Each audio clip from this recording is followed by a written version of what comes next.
Oh, merci Jésus. Merci pour ta grâce encore ce soir. Merci Esprit de Dieu de ce qu'encore ce soir tu nous rassembles. Nous te bénissons Esprit de Dieu. Nous te glorifions Saint-Esprit. Nous t'exaltons Esprit de Dieu. Nous te magnifions Esprit de Dieu. Nous contemplons ta splendeur et ta puissance. Merci Saint-Esprit de Dieu. Oh, merci Jésus. Merci Saint-Esprit de Dieu. Alléluia. Alléluia. Shalom. Shalom, shalom, shalom. Shalom à toutes ces personnes qui sont déjà connectées. Je te demande de partage la vidéo. Invite tes frères, invite tes soeurs. Partage, invite tes frères, invite tes soeurs. Nous allons commencer. Partage, invite tes frères, invite tes soeurs. Et nous allons commencer.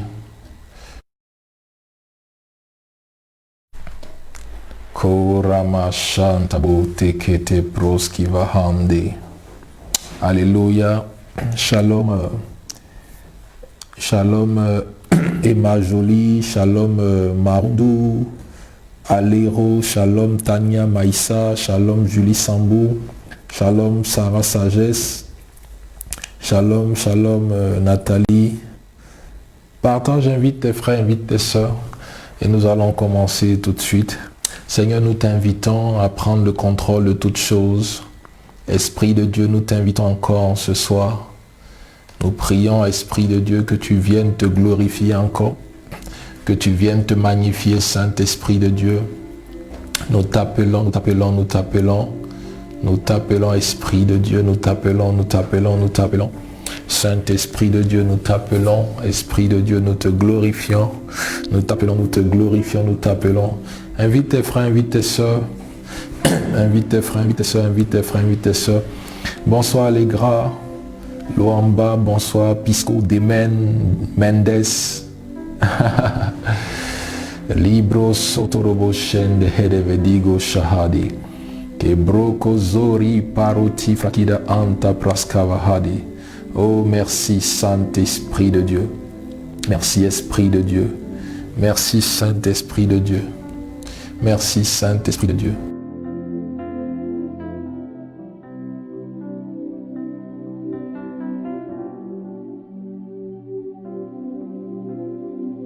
Koto. Redidi ide keredi koshka paradiga vasanta. Mando baro kinde erevede hi shahati. Invite, invite, invite, invite, invite, invite. Invite, invite, invite, invite, invite. Et nous allons commencer. Invite.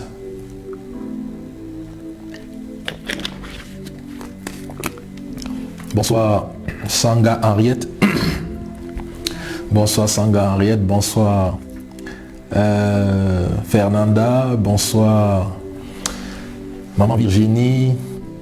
Bonsoir à toutes ces personnes qui sont connectées. Partage, invite tes frères, invite tes soeurs. Partage, invite tes frères, invite tes soeurs. Et le Seigneur va nous faire énormément encore de bien encore ce soir. Amen. Le Seigneur va nous faire énormément de bien en ce soir. Lidoho de Baros Kanta Hada Bahadi Bede. Oh, merci Esprit de Dieu. Partage, like la vidéo. Invite, invite, invite. Appelle tes frères, appelle tes soeurs, appelle tes amis. Dis-le que nous sommes connectés. Le Seigneur veut nous faire du bien en ce soir. Dis-le que nous sommes connectés. Alléluia. Je te donne juste une minute pour partager. Nous allons débuter. Ok, juste une minute pour partager. Et nous allons commencer. Voilà, juste une minute pour partager et nous allons commencer. Merci Saint-Esprit de Dieu. Merci Esprit de Dieu. Merci Esprit de Dieu. Merci Esprit de Dieu. Oh, merci Saint-Esprit. Like, invite, invite, invite, invite, invite, invite, like, invite, invite, partage, invite, like, invite, Merci Seigneur, merci Jésus, merci Jésus, merci Jésus, merci Jésus, merci Jésus. Merci Seigneur, oh merci Seigneur pour ce thème très important ce soir. Merci pour ce thème qui est très important ce soir. Merci de disposer le cœur de quelqu'un ce soir à pouvoir recevoir de toi. Merci de disposer le cœur de quelqu'un ce soir à pouvoir recevoir de toi. Merci, merci de disposer le cœur de quelqu'un. Seigneur, je prie en ce soir que tu puisses préparer le cœur de mon frère, que tu puisses préparer le cœur de ma soeur à pouvoir recevoir cette parole en ce soir. Père, prépare le cœur de mon frère, prépare le cœur de ma soeur à pouvoir recevoir, Seigneur, cette parole en ce soir. Dans le nom puissant de Jésus-Christ, Seigneur, que leur cœur soit disposé et disponible. Seigneur, fais-nous du bien encore en ce jour, Seigneur. Fais-nous du bien encore en ce jour. La Bible dit que c'est poussé par le Saint-Esprit que des hommes ont parlé de ta part. C'est poussé par le Saint-Esprit que les hommes ont parlé de ta part. Seigneur, pousse-moi encore ce soir, Seigneur, afin de parler de ta part, Seigneur, comme un canal authentique, Seigneur. Pousse-moi ce soir, Seigneur, afin de parler de ta part, Seigneur, comme une voix autorisée, Seigneur. Pousse-moi ce soir afin de parler de ta part, Seigneur Père, comme un oracle, Seigneur Père, dans le nom puissant de Jésus, dans le nom puissant de Jésus, dans le nom puissant de Jésus, dans le nom puissant de Jésus. Alléluia. Alors nous allons commencer. Il est 21h09, nous allons commencer. Amen, amen, amen, amen. Alléluia. Nous allons commencer. Oh, merci Jésus, merci Jésus, merci Jésus, merci Jésus. Merci Esprit de Dieu. Merci Jésus, merci Jésus. Alléluia. Shalom Korotomo Diaby. Oh, merci Seigneur pour ce soir. Merci pour toutes ces personnes qui sont connectées. Je bénis chacune de vos vies. Je bénis chacune de vos vies et je prie que mon Dieu se souvienne de vous. Que ce Dieu-là se souvienne de vous, ce Dieu de grâce, ce Dieu de faveur, ce Dieu de bonté, ce Dieu de miséricorde, oh my God. Que ce Dieu se souvienne de vous en ce soir. Au nom puissant de Jésus, je prophétise que le Dieu que je sais se souvienne de toutes ces personnes qui sont connectées en ce soir. Là où tu attends Dieu à une certaine dimension, dans un quelconque domaine, dans une quelconque sphère, dans une quelconque entreprise, que ce Dieu que je sais, que ce Dieu te visite agréablement au nom puissant de Jésus. Merci Seigneur, merci Jésus. Alléluia. Alors, nous allons commencer. Merci Seigneur. Alors, je veux partager un thème très important ce soir. Si tu n'as pas encore partagé, sois sûr de partager, d'inviter tes frères et tes soeurs, ok? Alors, je veux partager un thème très important ce soir. Il y a quelques jours de cela, j'étais en train de prier et le Seigneur pouvait attirer mon attention sur ce thème-là, ce qui est très important. Le Seigneur pouvait attirer mon attention dessus et je veux partager ce thème-là avec toi. Voilà. Dieu résiste aux orgueilleux. Dieu résiste aux orgueilleux. Est-ce que tu peux écrire Dieu résiste aux orgueilleux? Sois béni Orcel, sois béni Orcel, sois béni Orcel. Dieu résiste aux orgueilleux. Est-ce que tu peux écrire Dieu résiste aux orgueilleux? Lorsque j'ai demandé au Seigneur, je dis, mais pourquoi tu veux que je partage ce thème-là? J'espère qu'on m'entend bien, hein? Ok. J'ai dit au Seigneur, on m'entend bien, c'est ça? J'ai dit au Seigneur, pourquoi tu veux que je puisse partager ce thème-là? Et le Seigneur m'a dit quelque chose. Je veux que tu puisses partager ce thème afin que ton auditoire ou afin que les personnes qui te suivent fassent un choix entre l'abaissement et la gloire. Il dit, je veux que tu puisses partager ce thème afin que ceux qui t'écoutent ou afin que tes enfants spirituels ou afin que ton audience puisse faire un choix entre l'abaissement et la gloire.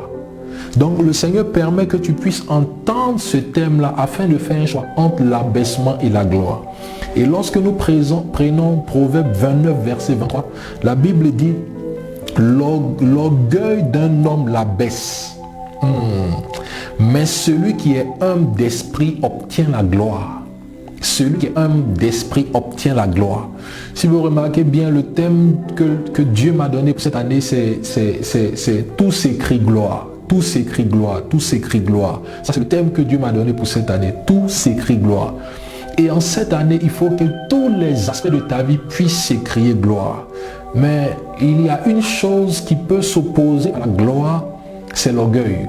Il y a une chose qui peut faire que la gloire de Dieu ne va pas se manifester dans ta vie comme elle doit se manifester à cause de l'orgueil. Et lorsque je vais développer l'orgueil, tu vas te rendre compte que, ou bien nous allons nous rendre compte que souvent on pense qu'on n'est pas orgueilleux, mais alors que l'orgueil réside dans notre cœur. L'orgueil réside dans notre cœur. Vous savez, oh Malendo Zaro Quinto Parakes Kavarada, de Brasizo Shigabayan de Ziarantaha.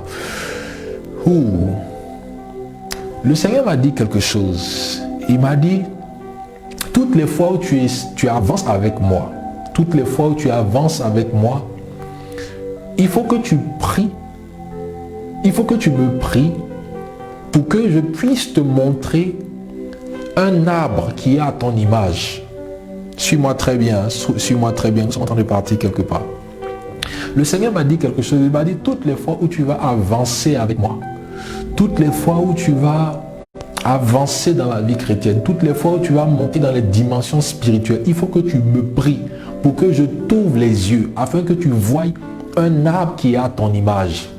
Et le Seigneur m'a montré un arbre. Et le Seigneur m'a dit que toutes les fois où en vision je te montre cet arbre-là et que cet arbre est en train de fleurir, toutes les fois où je te montre cet arbre et tu peux voir l'aspect de cet arbre, tu peux voir la beauté de cet arbre, tu peux voir les fruits de cet arbre, tu peux voir que la sève de cet arbre est extraordinaire, est beau. Ça veut dire que je suis content du travail que tu es en train de faire sur la terre. Ça veut dire que je suis content du ministère que tu es en train d'accomplir. Ça veut dire que je suis content de ta vie spirituelle. Mais toutes les fois où je te montrerai cet arbre-là qui est en train de perdre ses feuillages, toutes les fois où je te montrerai cet arbre-là qui ne brille pas, qui ne scintille pas, ça veut dire que je ne suis pas content de ce que tu es en train de faire sur la terre. My God. Et je vous dis, il y a peut-être un an de cela, il y avait des fois où la semaine, j'avais fait des choses extraordinaires, le Seigneur m'avait utilisé puissamment, le Seigneur m'avait utilisé d'une dimension extraordinaire, et puis j'étais content de moi, j'étais fier de moi, et puis lorsque je pars me coucher, je vois cet arbre-là qui flétrit. Et puis je dis, mais attends, mais c'est quoi le problème? Mais Seigneur, tu m'as utilisé cette semaine-là, tu t'es manifesté, tu t'es glorifié. Mais comment tu peux montrer cet arbre-là qui flétrit? Comment tu peux me montrer cet arbre qui tente à perdre ses fleurs? Et le Seigneur m'a dit, c'est parce que tu n'as pas checké ton cœur. Il y a de l'orgueil dans ton cœur. Donc en fait, c'est très subtil, ok? C'est très subtil, c'est très subtil, c'est très subtil. C'est pourquoi à chaque fois que j'avance avec le Seigneur, je prie le Seigneur, je dis, Seigneur, ouvre mes yeux spirituels afin que je puisse voir cet arbre qui a mon image. Je dis, Seigneur, ouvre mes yeux spirituels afin que je puisse voir cet arbre qui est à mon image. Et lorsque je prie et le Seigneur me montre cet arbre, quand je vois cet arbre qui est beau avec les fruits, quand je vois cet arbre qui est extraordinaire, je suis content, je bénis le Seigneur. Alléluia. Donc juste pour dire que ce thème est très important, ok? Et le Seigneur permet que tu puisses entendre ce thème afin de faire un choix entre l'abaissement et la gloire. En cette année, le Seigneur veut que tu montes dans une dimension de gloire. Le Seigneur veut que rien ne puisse te stopper. Le Seigneur veut que tu montes dans une dimension de gloire, une dimension de puissance, et il permet que tu puisses checker tout ce qui est dans ton cœur, tout ce qui peut te retenir, tout ce qui peut te caler, tout ce qui peut te disqualifier. Alléluia. Amen, amen, amen. Donc, lorsque vous prenez la définition du dictionnaire, le dictionnaire Larousse définit que l'orgueil comme un sentiment exagéré de sa propre valeur. Ok? L'orgueil, c'est un sentiment exagéré de sa propre valeur. C'est une valeur excessive de soi-même. Ok? Qui porte à se mettre au-dessus des autres. Ok? Voilà. Donc, et il y a un adage qui dit que l'orgueil est le commencement de tous les crimes. Ok, l'orgueil est le commencement de tous les crimes. Si vous voulez, c'est la racine de tous les maux. Les gens disent que l'argent, c'est la racine de tous les maux, mais en fait, en vérité, c'est l'orgueil. C'est pas l'argent. Parce que vous voyez quelqu'un qui peut avoir de l'argent. Il peut avoir de l'argent et il a un bon cœur. Il peut être multimilliardaire et il a un bon cœur. Il ne se prend pas, il ne se vend pas, il ne se valorise pas. Okay? Donc l'argent n'est pas la racine de tous les maux. Mais c'est l'orgueil qui est la racine de tous les maux. C'est l'orgueil qui est le crime. Ok? Voilà. Et il y a plusieurs formes d'orgueil. Ok? Il y a plusieurs formes d'orgueil. Il y a l'orgueil de l'avoir. Ok? L'orgueil de l'avoir. C'est-à-dire que le fait que tu puisses posséder quelque chose, ça peut te rendre orgueilleux. Ok, le fait que tu puisses avoir quelque chose, le fait que tu puisses avoir un talent, le fait que tu puisses avoir quelque chose que les autres n'ont pas, ok, le fait que tu puisses être positionné à un certain niveau par rapport aux autres, ça peut faire naître en toi de l'orgueil. Et comme je l'ai dit, l'orgueil est tellement subtil. Quand on parle de subtil, c'est quelque chose qui s'installe, mais on ne la voit pas venir. On ne voit pas ça venir et elle est bien installée, elle est bien ancrée. Et la plupart du temps, quand vous demandez, quand vous dites aux orgueilleux qui sont orgueilleux, ils vous diront « je ne suis pas orgueilleux ». Ils vous diront « je ne suis pas orgueilleux ». Alléluia. Et il y a l'orgueil aussi du savoir. Ok? Le fait que tu puisses savoir un certain nombre de choses, ça peut te rendre orgueilleux. Regardez, vous vous êtes jamais rendu compte de la relation que vous avez si vous êtes parti à l'école, si vous avez obtenu un certain niveau intellectuel, si vous avez obtenu des diplômes, lorsque vous rencontrez la bonne ou bien la dame de ménage, lorsque vous rencontrez le gardien au coin de l'immeuble, ok, au bas de l'immeuble, ou bien lorsque vous rencontrez le boutiquier, ou bien lorsque vous rencontrez le chauffeur de taxi, ou bien lorsque vous partez au marché, vous rencontrez la femme qui vend le poisson, ok, vous allez vous rendre compte que dans la tête, il y a comme un sentiment de supériorité dans la tête. Il y a comme un sentiment qui te dit que tu es plus important que cette personne-là. Il y a comme un sentiment qui te dit que tu connais des choses qu'elle ne connaît pas. C'est de l'orgueil, mais c'est l'orgueil au niveau du savoir.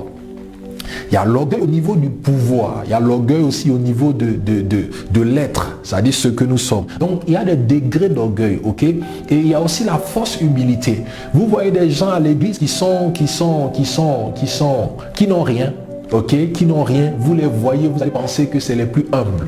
Vous voyez des gens à l'église qui n'ont rien, mais vous les voyez, vous avez l'impression que c'est les plus humbles. Mais c'est de la fausse humilité. C'est-à-dire que lorsque l'argent va venir, ok, lorsque l'argent va venir, lorsque les portes vont s'ouvrir, vous allez vous rendre compte que ces personnes-là n'étaient pas ce qu'ils étaient. Je vous dis la vérité. Et moi, dans le ministère, dans le service de Dieu, j'ai vu beaucoup de choses. J'ai vu des gens qui n'étaient rien. Des gens qui n'étaient rien, des gens pour qui j'ai jeûné, des gens pour qui j'ai prié, des gens pour qui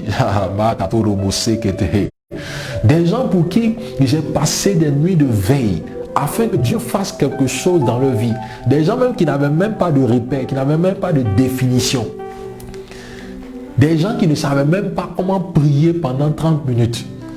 J'ai prié pour eux pendant des jours, pendant des mois. J'ai vu Dieu leur ouvrir une petite porte. Et tu les vois qui deviennent, mais ils se métamorphosent comme pas possible. Alléluia. Donc, il y a la fausse humilité. Il y a la fausse humilité. Et tu fais mieux de bien comprendre mon message parce que ta gloire dépend ou ton abaissement en dépend. Souvent, en tant que serviteur de Dieu, en tant que prophète, on veut que Dieu puisse bénir les gens. Mais souvent, tu pries et la bénédiction tarde dans la vie des gens.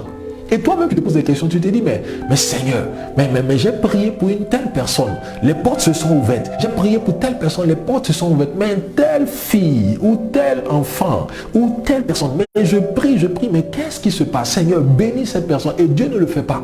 Et tu te demandes, mais qu'est-ce qui se passe? Qu'est-ce qui se passe? Mais c'est parce que souvent, si Dieu ouvre tes yeux, il va te montrer que la personne pour laquelle tu es en train de prier, lorsque elle sera bénie, l'orgueil va monter dans son cœur.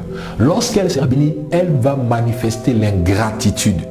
Je vous dis la vérité, elle va manifester l'ingratitude. Donc Dieu connaît tout le monde plus que nous-mêmes, plus que nous les pasteurs, plus que des gens qui prient. Dieu connaît l'état du cœur de tout le monde. Donc vous voyez quelqu'un qui est à l'église, qui souffre, les années avancent, les années avancent, les années avancent, il est toujours au même niveau. Pourtant il prie le Seigneur, pourtant tu le vois, il est dégourdi, il aime le Seigneur, apparemment il jeûne tous les programmes de l'église, il est là, mais Dieu regarde au cœur. Dieu ne regarde pas à l'apparence. Les hommes regardent à l'apparence. Les hommes peuvent regarder à l'apparence. Même nous, en tant que pasteur, en tant que prophète, on peut regarder à l'apparence, on peut te prendre, on peut te mettre dans notre conseil pastoral, on peut te prendre, on peut te faire accéder. Parce que nous, on regarde ton travail, on regarde ton zèle, on regarde ton... Mais Dieu voit les profondeurs de ton cœur. La Bible dit qu'il peut voir une fourmi noire sur une roche noire dans la nuit noire. Donc Dieu regarde les profondeurs de ton cœur. C'est Dieu qui t'a créé. Il connaît ton cœur, il connaît les profondeurs de tes reins. Donc il va s'assurer que lorsque tu seras élevé, tu ne puisses pas devenir orgueilleux. C'est pourquoi la Bible dit Dieu résiste aux orgueilleux. Il y a certaines dimensions, il y a certaines choses dans ta vie, si tu ne fais pas attention, tu ne pourras pas les avoir à cause de l'état de ton cœur. Si tu ne fais pas attention, tu ne pourras pas avoir ces choses-là à cause de l'état de ton cœur. Je te dis la vérité. Souvent, on demande des choses à Dieu. On demande des biens, on demande des voitures, on demande des maisons, on demande ceci, on demande cela. Mais ce n'est pas parce que Dieu ne peut pas nous donner ces choses. La Bible nous dit que dans Ag 2, le verset 8 à 9, à Dieu appartient l'or et l'argent. Tout l'univers entier, l'univers entier peut le contenir. Il fait du ciel son trône et de la terre son marchepied. Donc, il peut claquer du doigt comme ça et puis des millions apparaissent. Il peut claquer du doigt et puis il permet que quelqu'un puisse venir te bénir. Mais il travaille par processus. Pourquoi? Parce qu'il prend le temps de checker ton cœur. Pourquoi? Parce qu'il prend le temps de sonder les prédispositions qui sont dans ton cœur. Je te dis la vérité, il prend le temps de sonder les prédispositions qui sont dans ton cœur. Alléluia. Amen, amen, amen, amen. Donc, il y a fausse humilité, ok? Il y a la fausse humilité. Et souvent, les gens disent que l'argent change les gens. Mais en fait, ce n'est pas l'argent qui change les gens. En fait, l'argent est un amplificateur. Moi, je vois l'argent comme un amplificateur. Ok? C'est-à-dire que l'argent vient révéler, mais à une étape élevée, ce que toi-même tu étais déjà. Voilà, l'argent vient révéler à une étape élevée, à un haut niveau, ce que tu étais déjà. Donc si tu étais foncièrement mauvais ou tu étais foncièrement orgueilleux, mais que tu as masqué cela, tu as mastiqué cela par une fausse humilité, le jour où tu auras l'argent, on va dire, ah, ce gars-là, il est devenu orgueilleux. Ah, cette fille-là, elle est devenue comme ça. Mais en fait, c'est pas l'argent qui t'a rendu comme ça. C'était des prédispositions qui étaient dans ton cœur, qui étaient cachées.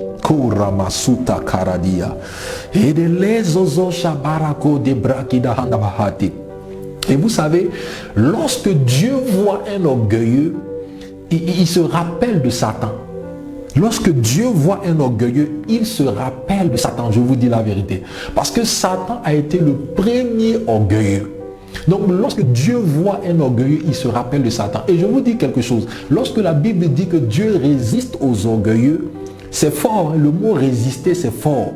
Le mot résister, c'est fort. Ça veut dire que quand quelqu'un vous résiste, c'est quoi? Ça veut dire que vous êtes en face de moi, vous essayez de passer sur le chemin et puis je vous bloque.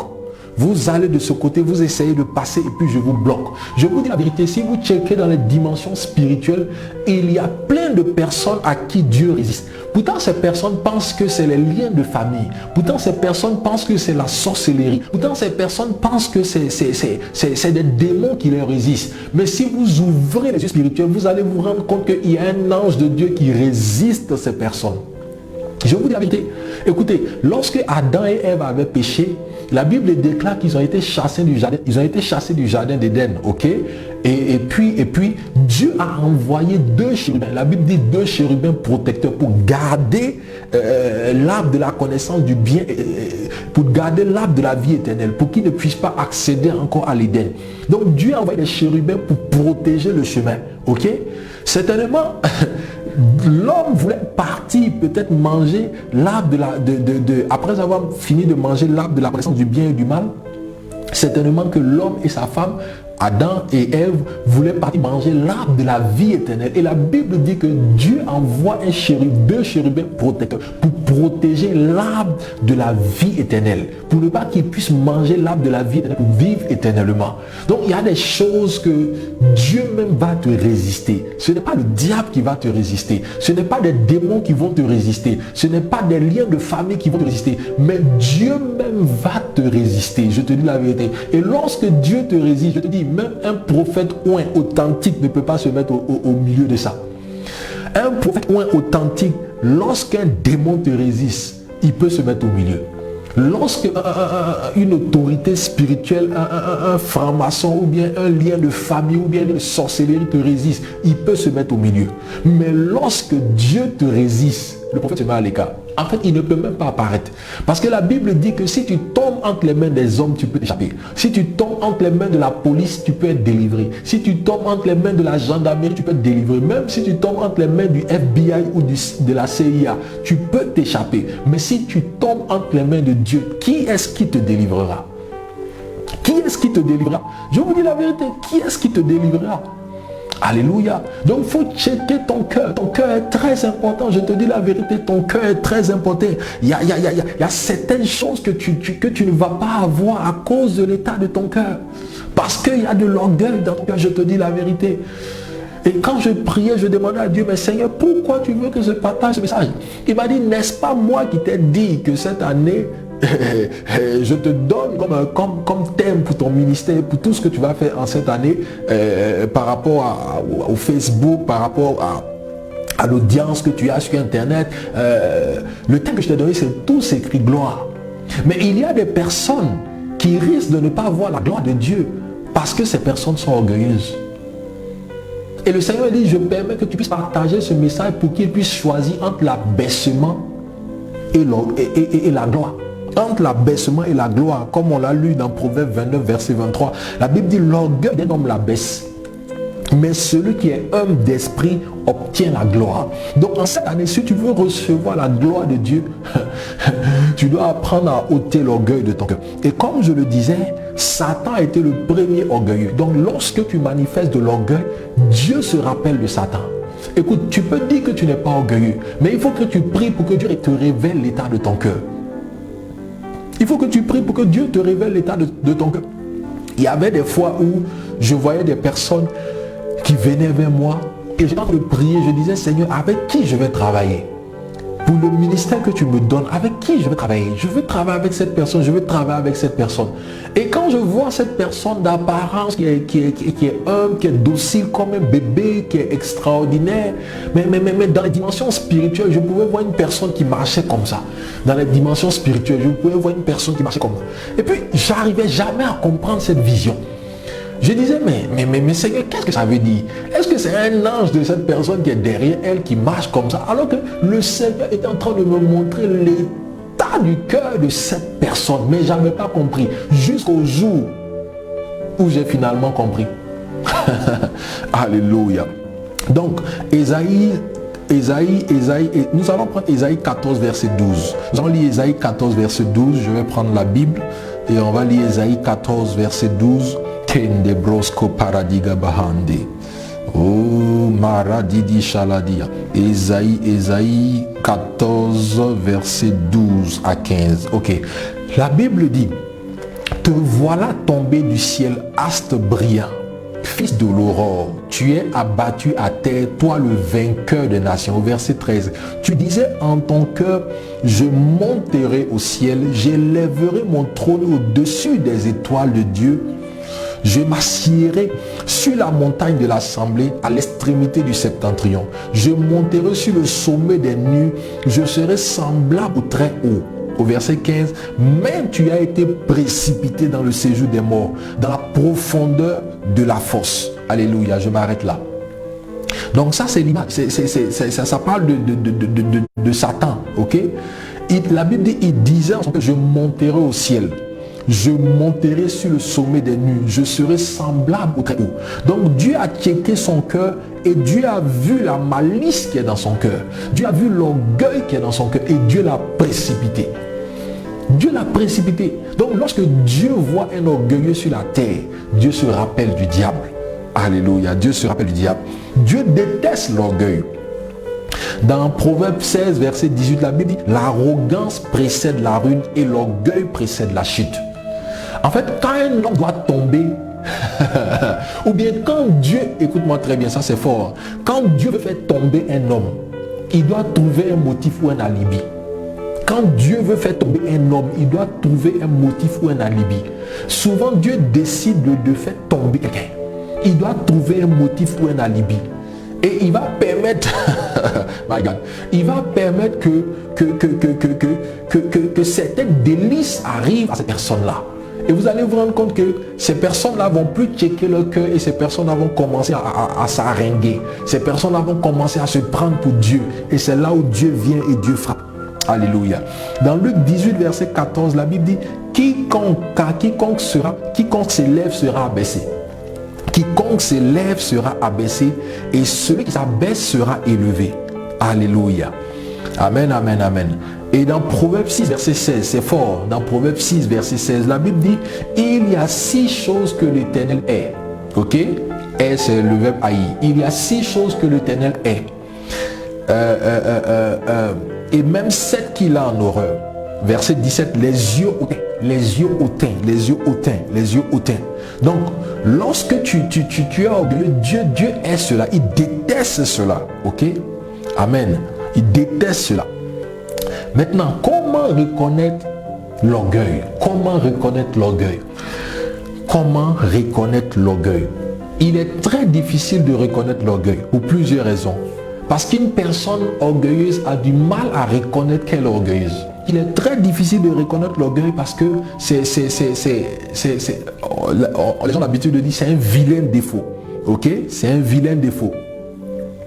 Et la première des choses pour reconnaître l'orgueil, c'est quelqu'un qui recherche une gloire ou une reconnaissance. Quelqu'un qui recherche une gloire, une reconnaissance. Lorsque tu recherches une gloire personnelle ou lorsque tu recherches une reconnaissance personnelle, ok, ça veut dire que l'orgueil commence à rentrer dans ton cœur. Je te dis la vérité. Si tu recherches une gloire, ok, personnelle, ou tu recherches une reconnaissance personnelle, ça veut dire que l'orgueil, la malice commence à rentrer dans ton cœur. Alléluia. La malice commence à rentrer dans ton cœur. Je veux te poser une question. Comment tu te sens lorsque tu fais quelque chose et puis cette chose n'est pas appréciée? Comment tu te sens lorsque tu fais quelque chose et puis cette chose n'est pas appréciée? Comment tu te sens lorsque tu fais quelque chose et puis la chose n'est pas remarquée? Comment tu te sens lorsque tu fais quelque chose et puis on ne t'acclame pas? Et puis on ne te dit pas, waouh, good job, waouh, c'est bien. Comment tu te sens? Tu te sens frustré. Si tu sens ça, ça veut dire que la racine de l'orgueil est déjà rentrée dans ton cœur. Je te dis la vérité. Si tu sens ça, ça veut dire que la racine de l'orgueil est déjà rentrée dans ton cœur. Alléluia. Parce que je veux te demander quelque chose. Est-ce que tu travailles? Et puis souvent c'est à l'église. Souvent c'est à l'église. Souvent les gens recherchent une certaine gloire. Souvent les gens recherchent une certaine reconnaissance. Souvent même ils font des choses pour être vus même par le pasteur.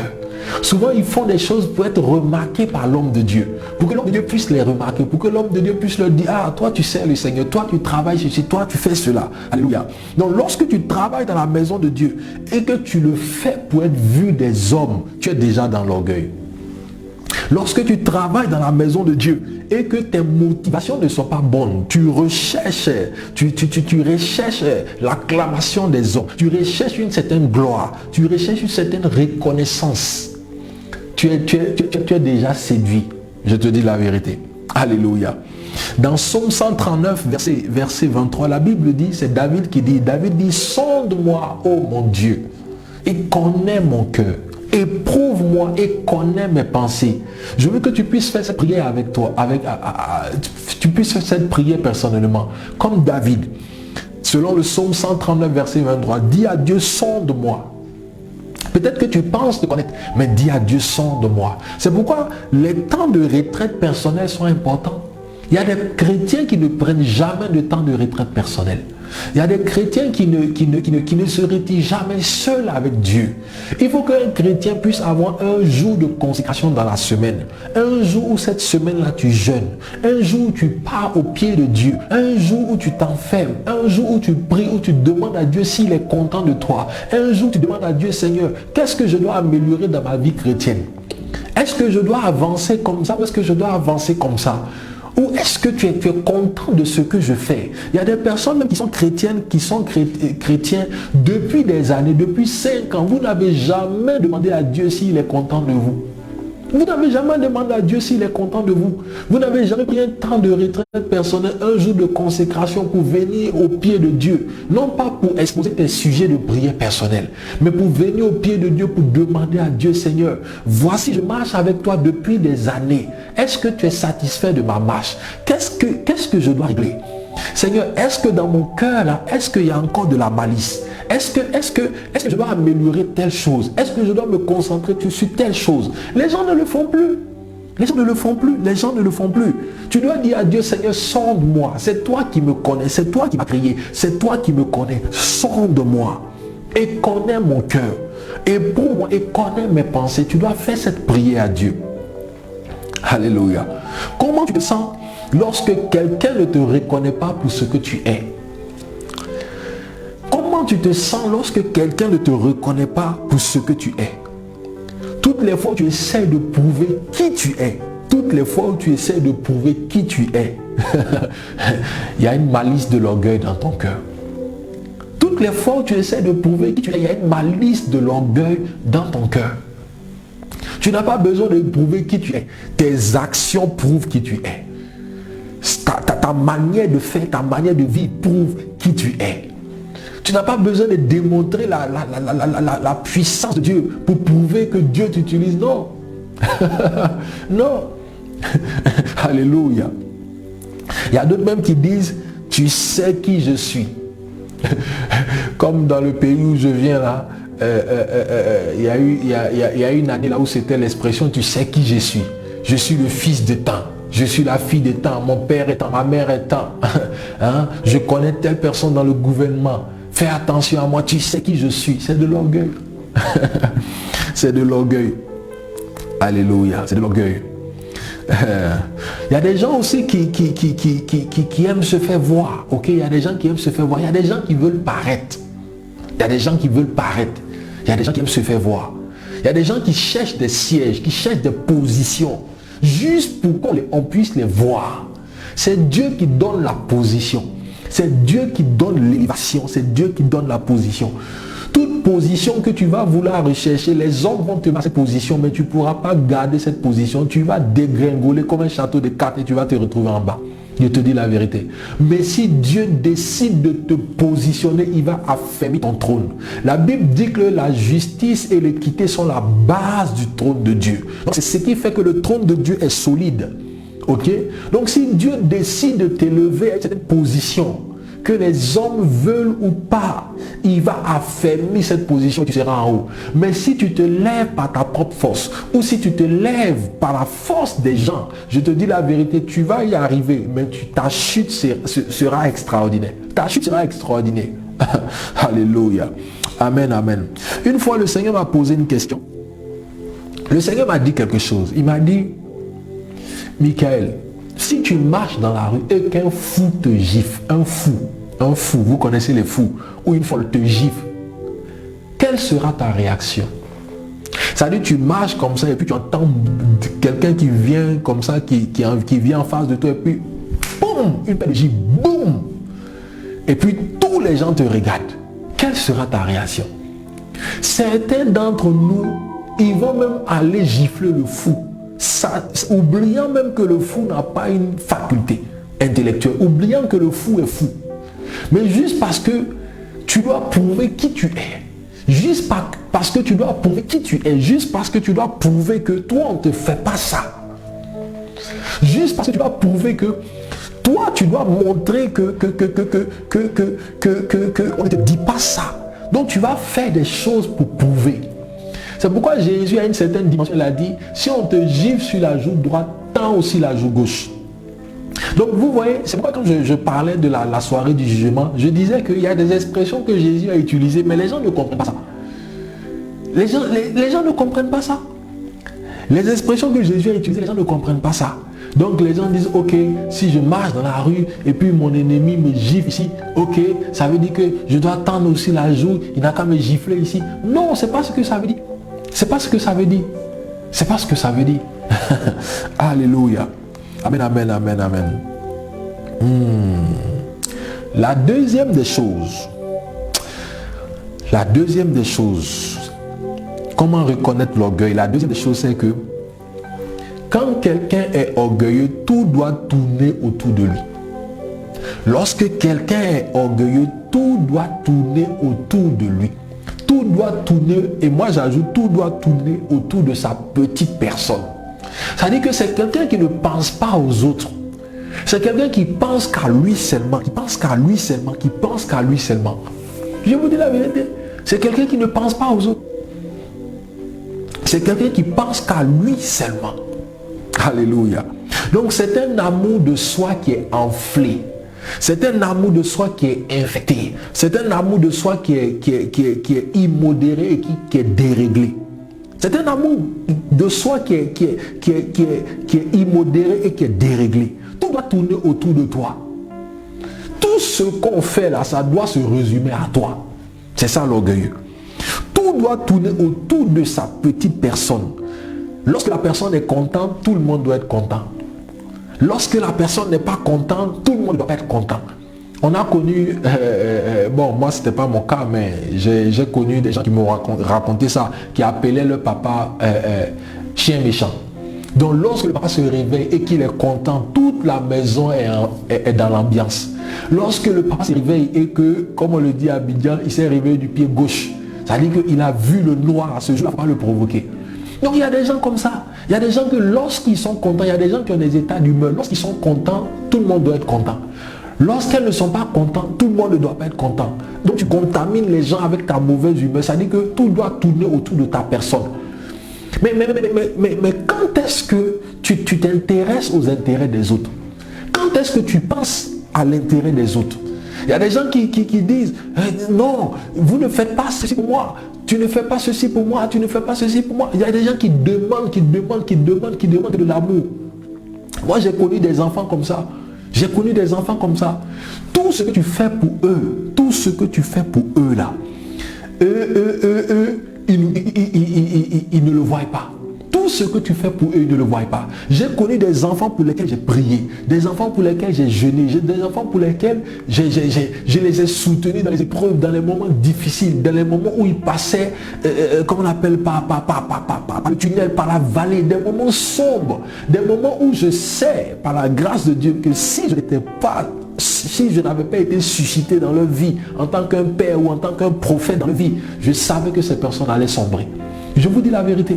Je savais que ces personnes allaient sombrer. Maintenant, à la moindre erreur, et puis je ne peux même pas dire erreur, au moindre moment d'inattention, vous allez voir que ces personnes-là, ils commencent à se braquer. Donc ça veut dire que tout ce que tu as fait là, ils ont juste oublié. Ça veut dire qu'eux, ils veulent recevoir seulement, ils veulent recevoir l'amour. Souvent même ces personnes ne pensent même pas, toi qui les suis spirituellement, ces personnes même ne pensent même pas comment ils se sentent. Parce que je vais vous dire quelque chose, en tant que serviteur de Dieu, on a des batailles intérieures. Souvent, on ne les partage pas, mais on a des batailles intérieures. On a des luttes intérieures. On a des défis souvent. Je vous dis la vérité, on a des défis souvent. Souvent même des démons qu'on chasse dans nos vies.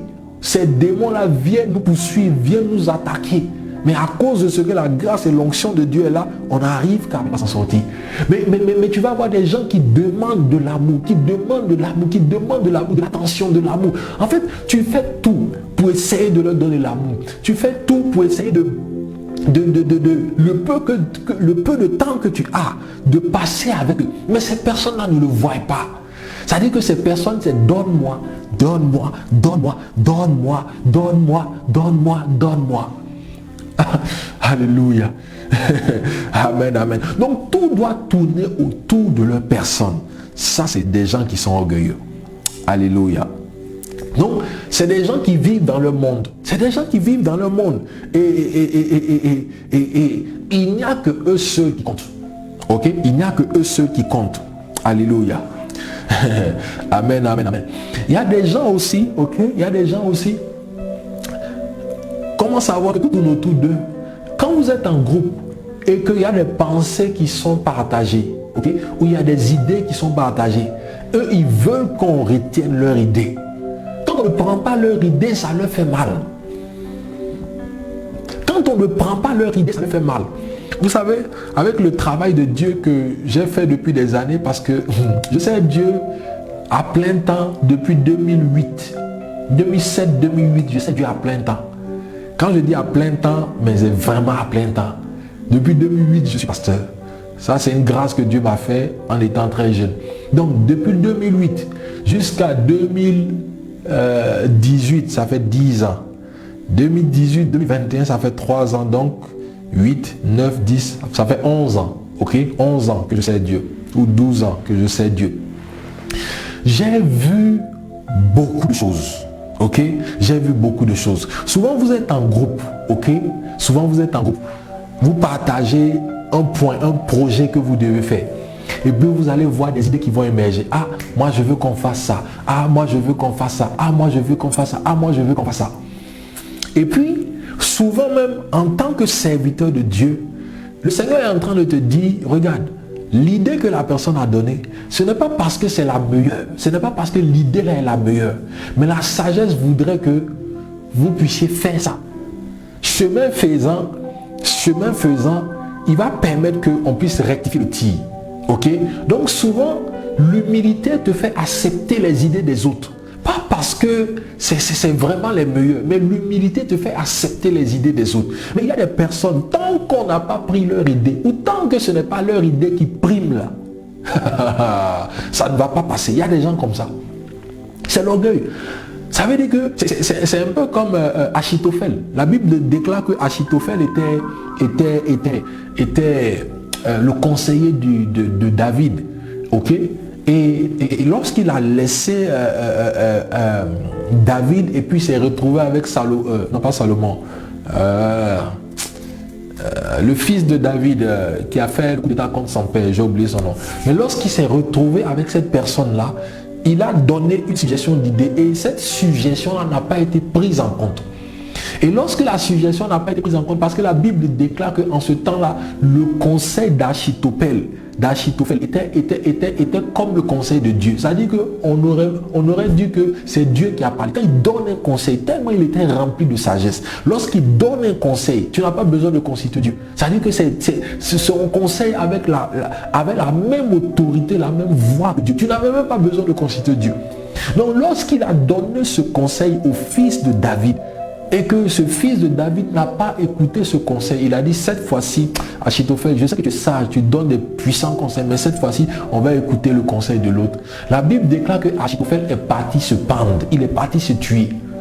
Parce qu'il ne peut pas accepter que lui donne son idée n'est pas prise.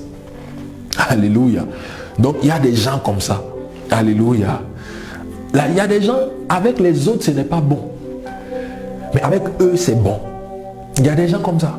Il y a des gens avec les autres, c'est pas bon, mais avec eux, c'est pour eux qui est bon. Il y a des gens même là, ils te demandent de faire le travail. Tu fais le travail.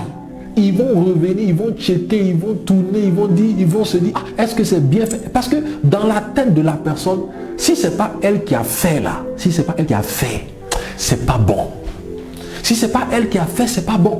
Je vous dis la vérité. Si c'est pas elle qui a fait, c'est pas bon. Donc des gens sont comme ça et l'orgueil est dans le cœur. L'orgueil est dans le cœur. Alléluia. Amen, amen, amen, amen. Alléluia, alléluia. Amen. Une mise en avant de ses qualités et un mépris de ses défauts. Il y a des gens qui mettent en avant leur qualité. Mais ils méprisent leurs défauts. C'est-à-dire qu'ils se disent que leurs défauts là, non, ça c'est rien. Ça c'est insignifiant. Oh, à cause de ce truc là, tu en fais un peu trop.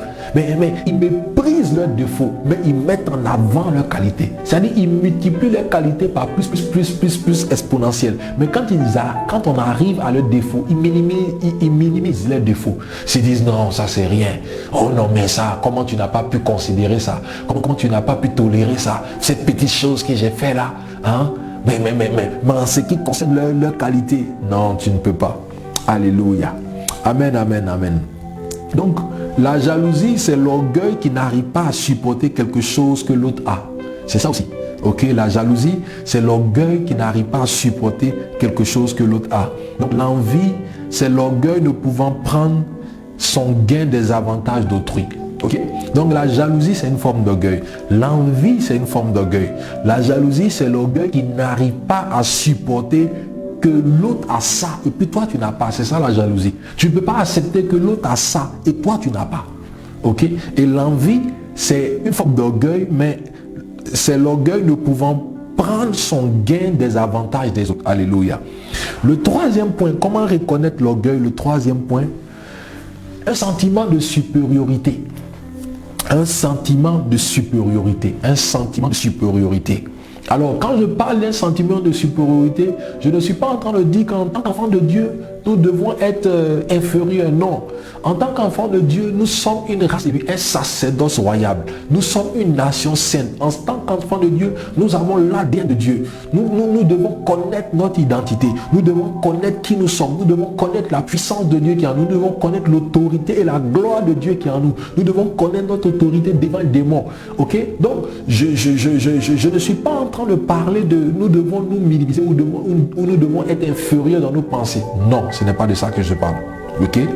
Mais quand je vais développer, vous allez comprendre. Un sentiment de supériorité. L'orgueilleux ne supporte pas que l'on fasse. Ok? Que l'on ait ou que l'on soit plus que lui. Écoute-moi très bien.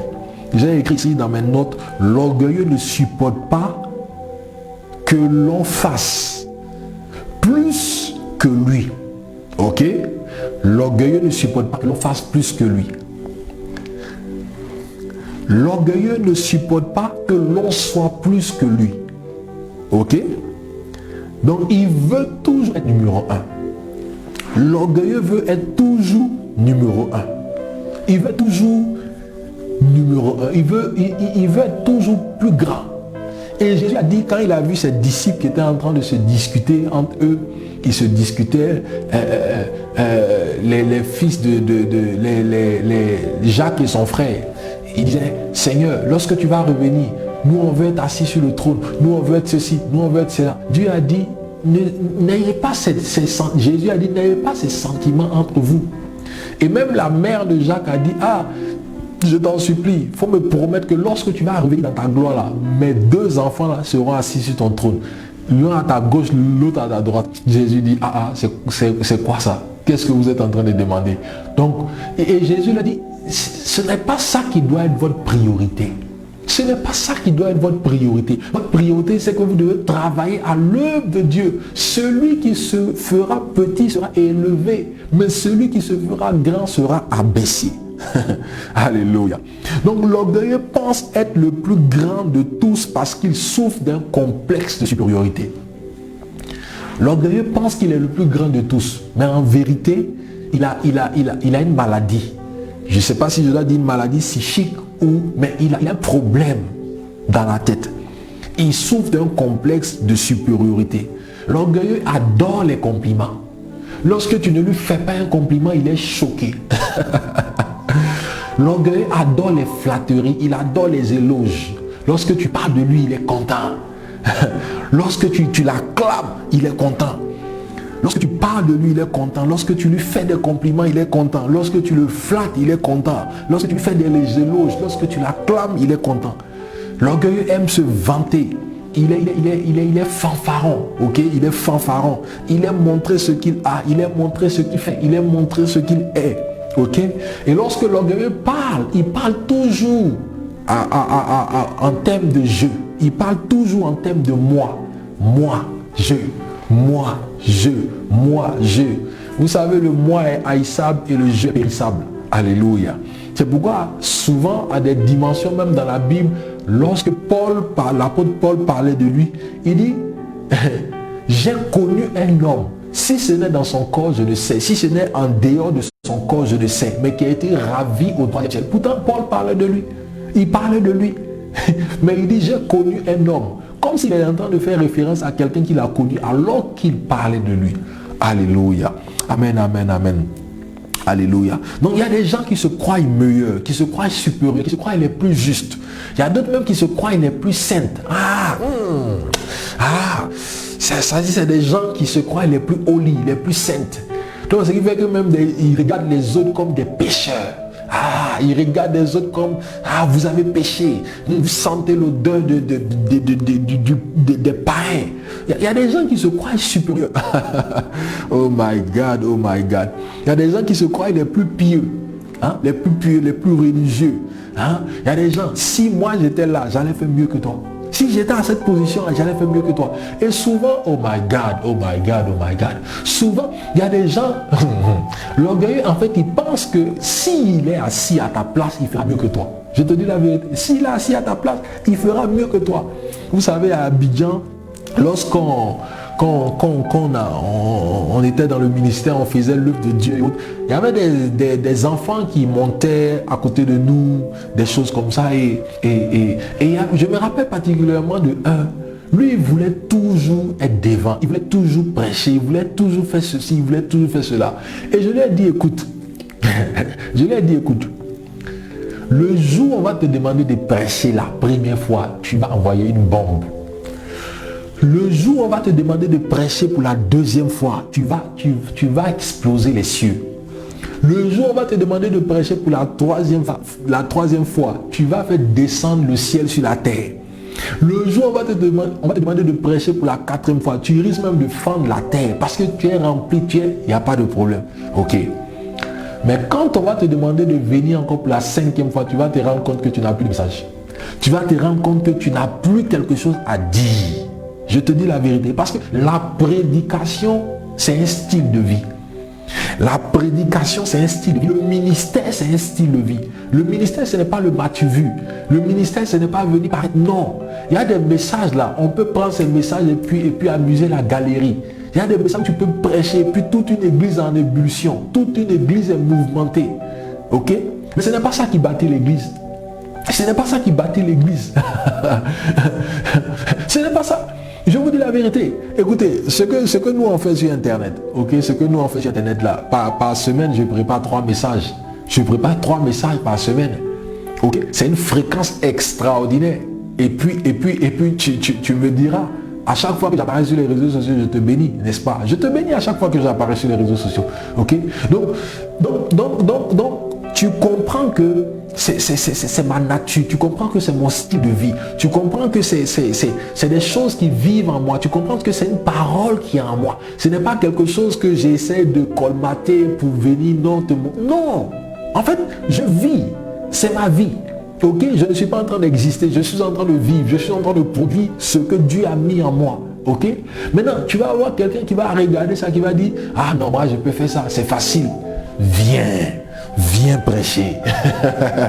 Il faut venir. Tu vas aller voir une fois un bon message sur Internet, 2 fois un bon message, 3e fois, tu t'ennuies quand tu le regardes. Parce qu'il n'a plus rien à dire. Il n'a plus rien à dire. Et ce fils spirituel-là, lorsqu'il insistait, je lui ai dit, vas-y, prêche. Il a prêché. Le dimanche, c'était feu, il a mis l'onction. Le 2e, je lui ai dit, vas-y. Le 3e, je lui ai dit, vas-y. Le 4e, il dit qu'il est fatigué. Je lui ai dit, tu n'es pas fatigué. Je lui ai dit, tu n'es pas fatigué, tu vas prêcher. Il est venu là prêcher. Quand il a fini de prêcher, il est tombé malade. Après, il me dit, mais comment tu fais pour prêcher chaque semaine 2 fois ou 3 fois, pendant 1 an, pendant 2 ans? Comment tu fais? Je dis, mais c'est pas ça qu'il fallait commencer. C'est pas ça qu'il fallait commencer. Alléluia. Donc l'orgueilleux pense qu'il peut faire mieux que toi s'il est à ta place. Il pense qu'il peut faire mieux que toi s'il est à ta place. Mais donne-lui seulement ton manteau. Donne-lui seulement ton manteau pendant 1 mois. Il va se rendre compte qu'il flotte dans ce manteau. Il va se rendre compte qu'il ne peut pas faire. Alléluia. Amen, amen, amen, amen. Alléluia. Oh my God, oh my God, oh my God. Donc l'orgueilleux ne supporte pas l'opposition. L'orgueilleux ne supporte pas l'opposition. Il ne supporte pas l'opposition. L'orgueilleux ne supporte pas la confrontation. L'orgueilleux, il n'aime pas la résistance. Lorsqu'il dit quelque chose, il ne veut pas que tu lui résistes. Quand tu es en face de lui, que tu lui résistes ou que tu lui dis que on peut faire ça comme ça, il n'aime pas ça. Il te prend pour son ennemi. Il te prend pour son ennemi.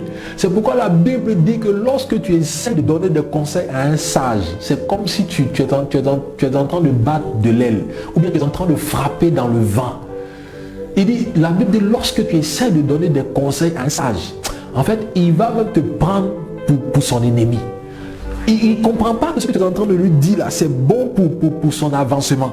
Il ne comprend pas que ce que tu es en train de lui dire, il doit puiser quelque chose dedans. Il ne comprend pas ça. Lui, il te voit comme son ennemi. J'ai connu des gens, j'ai travaillé avec des gens.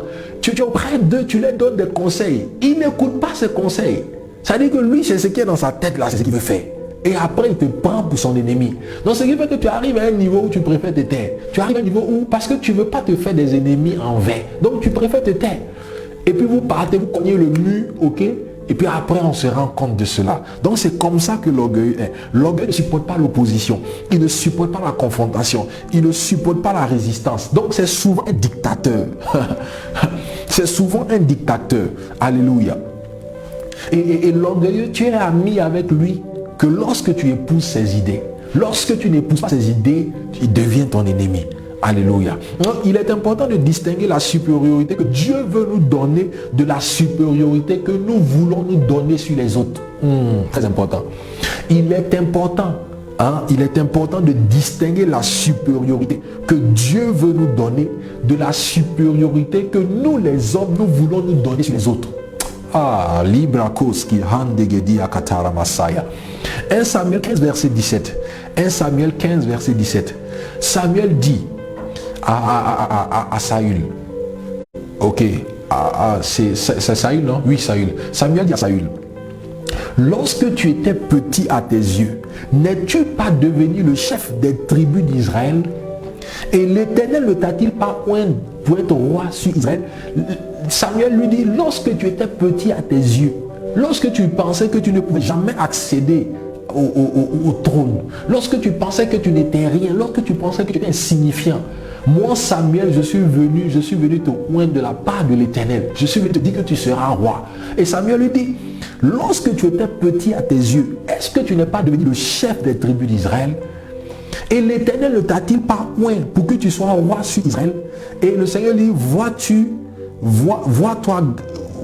Et Samuel poursuit pour dire que à cause de ce que tu es devenu grand maintenant à tes yeux, à cause de ce que tu penses que maintenant tu peux agir sans Dieu, l'Éternel maintenant va te rabaisser. L'Éternel va te rabaisser maintenant. Alléluia. Donc, vois-toi grand dans le Seigneur, mais petit à tes propres yeux. Il faut toujours te voir grand dans le Seigneur, mais il faut te voir petit à tes propres yeux. Il faut te voir petit à tes propres yeux. C'est pourquoi j'aime l'adoration. Pour quelqu'un qui n'adore pas le Seigneur, c'est dangereux pour toi. Je te dis la vérité, c'est dangereux pour toi. Si tu peux faire une semaine, si tu peux faire 2 jours sans adorer le Seigneur, c'est dangereux pour ta propre vie. Je te dis la vérité. Parce que tu sais, l'adoration vient rectifier ton tir. L'adoration vient rectifier tes pas. En fait, lorsque tu as été orgueilleux, parce que souvent même tu prononces des choses, souvent même tu dis des choses dans les conversations, tu ne sais pas que c'est de l'orgueil. Donc tu pars dormir, mais ton âme est orgueilleuse. C'est parce que Dieu ne peut pas te montrer ton âme. Si tu vois ton âme, tu sauras que ton âme est orgueilleuse. Maintenant, souvent, tu as posé des actions, tu ne sais même pas. Mais quand tu viens au petit matin en train d'adorer le Seigneur, quand tu viens au petit matin, tu lèves les mains, tu dis, Seigneur, je te bénis, je te rends la gloire. Seigneur, je ne suis rien, mais toi, tu es tout. Seigneur, je ne peux rien sans toi. Car la Bible déclare que sans moi, vous ne pouvez rien. Seigneur, je ne peux rien sans toi. Je dépends de toi. Ma vie dépend de toi. Mon être dépend de toi. Seigneur, je sais une chose, c'est que si tu claques du doigt comme ça, moi, je peux disparaître, je vais mourir. Mais Seigneur, je vis par ta grâce. Seigneur, je t'aime, je veux te dire que tu es grand. C'est toi qui es le plus grand. Moi, je suis insignifiant, je suis petit, Seigneur. Merci pour les grâces que tu m'as données. Lorsque tu adores le Seigneur comme ça, ce qui se passe dans les dimensions spirituelles, c'est que le Seigneur vient rectifier ton tir. Le Seigneur vient te recadrer. Ça dit que cette maladresse que tu as connue par l'orgueil, le Seigneur vient te remettre sur le droit chemin. C'est pourquoi des gens qui n'adorent pas le Seigneur, c'est des gens qui ne peuvent pas bénéficier de la grâce de Dieu. Parce qu'il est facile d'être orgueilleux sans qu'on puisse le savoir. Ah, je ne sais pas si je fais du bien à quelqu'un ce soir. Le quatrième point, je pense que je vais terminer par là. Waouh, il y a beaucoup de points. Il y a beaucoup de points, mais je vais terminer par là. Oui, il y a beaucoup de points, mais je vais terminer par là. Peut-être qu'un autre jour, on va continuer. Je vais terminer par là. Le quatrième point. Le quatrième point, c'est un refus d'être critiqué, ou repris, ou enseigné. Un refus d'être critiqué, d'être repris, ou d'être enseigné. Dans Proverbe 9, verset 8, la Bible dit, ne reprends pas le moqueur de crainte qu'il ne te haïsse. Ne reprends pas le moqueur de peur qu'il ne te haïsse. Reprends le sage et il t'aimera. Ok? Donc l'orgueilleux digère très mal une correction. Il digère très mal une correction. Il digère très mal une correction. Alléluia. Une critique objective sur lui, il ne va jamais l'aimer. L'orgueilleux a toujours raison. Il connaît tout et il écoute difficilement. Il connaît tout. Tout ce que tu dis là, il connaît tout. Quand tu dis quelque chose, oui, ça je sais. Oui, ça je connais. Oui, ça je sais. Alléluia. Il est difficilement enseignable. Difficilement enseignable. Alléluia. Il n'accepte jamais de remarques. Il n'accepte jamais de remarques. Alléluia. Amen, amen, amen. Donc l'orgueilleux, tu ne peux rien lui apprendre. Il connaît tout, il est déjà arrivé. Alléluia. C'est la raison pour laquelle lorsque souvent quelqu'un prêche, tu vas te rendre compte qu'il y a des gens qui ne notent pas. Ils ne notent pas. Ils ne notent pas. Il y a des gens qui ne notent pas. Parce que ce que tu dis là, eux, ils connaissent. Ils s'en foutent même. Ils ne notent pas. Tout ce que tu dis là, ils n'écrivent pas. Ils ne retiennent. Ils n'écrivent pas. Alléluia. Amen, amen, amen. Amen. Alléluia, alléluia. Que Dieu te bénisse. Je vais m'arrêter là. Il est 22h09. Voilà, on a fait 1h05. Je vais m'arrêter là. Je vais poursuivre le message une autre fois. Ok, je vais poursuivre ça une autre fois. Il est très long, mais je vais poursuivre ça une autre fois. Peut-être le dimanche prochain où je verrai. Ok. Que Dieu te bénisse d'avoir écouté ce message. Tu vas prier le Seigneur. Tu vas prier le Seigneur. Avant que je ne te laisse, tu vas prier le Seigneur. Tu vas dire, Seigneur, je t'en supplie. Là où il y a de l'orgueil dans mon cœur, là où il y a de la malice dans mon cœur, Seigneur, je t'en supplie, daigne me le révéler. Daigne me révéler cela. Sonde-moi, sonde mon cœur. Tu me connais, sonde-moi, sonde mon cœur, Seigneur.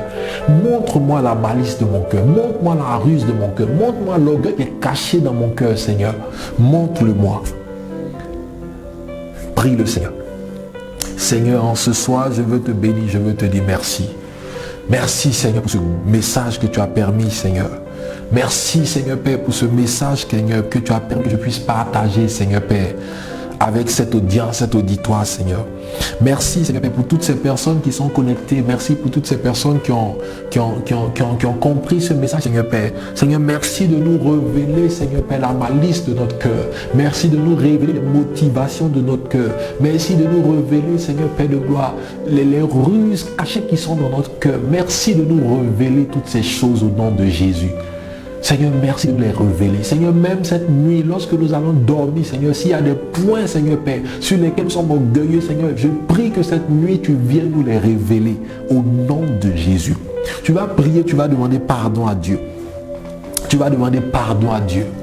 Pardon à Dieu pour toutes les fois où tu as été orgueilleux. Pardon à Dieu pour toutes les fois où tu as manifesté de l'orgueil. Pardon à Dieu pour toutes les fois où tu as manifesté un sentiment de mépris, un sentiment de supériorité. Pardon à Dieu pour toutes les fois où tu as manifesté de l'orgueil par rapport à tout ce que tu as entendu par rapport à cet enseignement. Prie le Seigneur. Seigneur, je veux te demander pardon, Seigneur. pour toutes les fois, Seigneur, où j'ai été orgueilleux. Je veux te demander pardon, Seigneur, pour toutes les fois, Seigneur, où ma soeur, mon frère a été orgueilleux. Pour toutes les fois, Seigneur, Père de gloire, où l'orgueil a été subtil. L'orgueil est rentré dans notre cœur. L'orgueil s'est manifesté. Nous te supplions, nous te demandons pardon. Pardonne-nous nos fautes, Seigneur. Pardonne-nous nos transgressions, Seigneur. Nous te supplions, aie pitié de nous et aie compassion de nous, Seigneur. Nous te supplions, fais-nous grâce dans le nom puissant de Jésus-Christ de Nazareth. Amen. Alléluia. Est-ce que tu peux acclamer le Seigneur? Est-ce que tu peux acclamer le Seigneur? Est-ce que tu peux acclamer le Seigneur? Alléluia, alléluia, alléluia, alléluia, alléluia. Oh, Korotou dit le message m'a fait du bien. Alléluia. Nathalie dit merci Jésus pour cet enseignement très édifiant, très éducatif. Waouh, amen. Fernanda dit merci Seigneur pour ce message que tu as mis dans le cœur de notre prophète Michael pour qu'il nous parle. Gloire à toi Seigneur, alléluia. Amen, amen, amen, amen, amen, amen, amen, amen. Soyez bénis, soyez bénis, soyez bénis, soyez bénis, soyez bénis, soyez bénis. Alléluia. Amen, soyez bénis. Donc on se voit demain, ok, demain à 21h, nous serons en direct pour un moment de gloire encore. Maman Virginie dit amen, amen, amen, amen, amen. Ok, soyez bénis, soyez bénis. Pour toutes ces personnes qui sont connectées, qui sont en direct, que Dieu vous bénisse, que Dieu vous bénisse, que Dieu vous bénisse abondamment. Je recommande votre nuit entre les mains de Dieu. Je prophétise que ça soit une nuit bénie, une nuit où le Seigneur vous protège, une nuit où le Seigneur vous garde dans le nom puissant de Jésus, où le Seigneur se révèle à vous.